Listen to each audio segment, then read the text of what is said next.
আমরা বেরিয়ে গেছি এখন শিকারে, আমরা হাইওয়েতে আছি।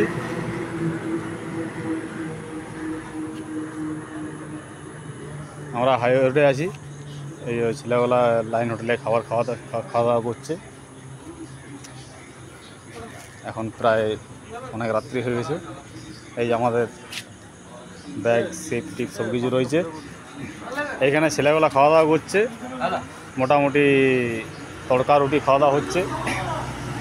NH65 যাচ্ছে, যাব সকালে, দেখি পৌঁছে আরও ভিডিও করা হবে, আপনাদেরকে সব তথ্য দেওয়া হবে। দেখা যাক কীরকম কী মাছ টাছ পাওয়া যায়। শিকারে বেরিয়েছি তো, দেখা যাক। ছেলেগুলো খাওয়া দাওয়া করুক, খাওয়া দাওয়া করলেই আমরা বেরিয়ে যাবো একটু বেশ গিয়ে।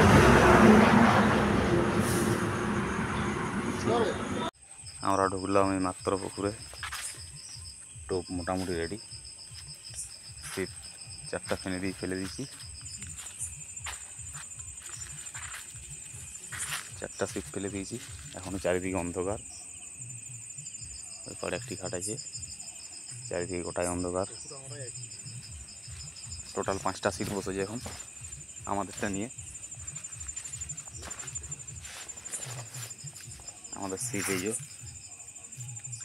4টা ছিপ ফেলেছি। প্রথম টোপ, দেখা যাক কি হয়। এই সাইডে হাত ছিপ ফেলছে আমাদের এলু, অন্ধকার দেখায়নি।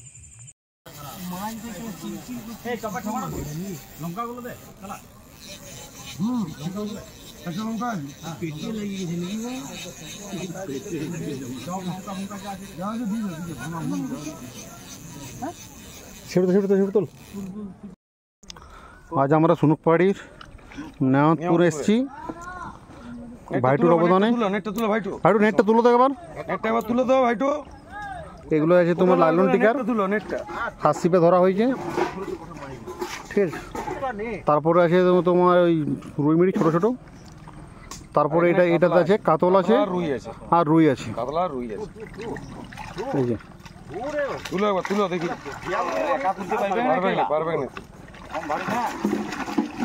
35 কেজি হবে ভাইটু, 50 কেজি রাপে হবে। হ্যাঁ 35 কেজি হবে, আমার মনে হচ্ছে 35-37 কেজি হবে ভাই। একটু মাছটা ঝাপা করো, একটু ঝাপা করো, নেটটা ফের খাও। হ্যাঁ ঝাপা করো, নেকা তুলতে পারবে মোনা তুলবে, নেকটি আমাদের মোনা তুলবে, তুলে গেল।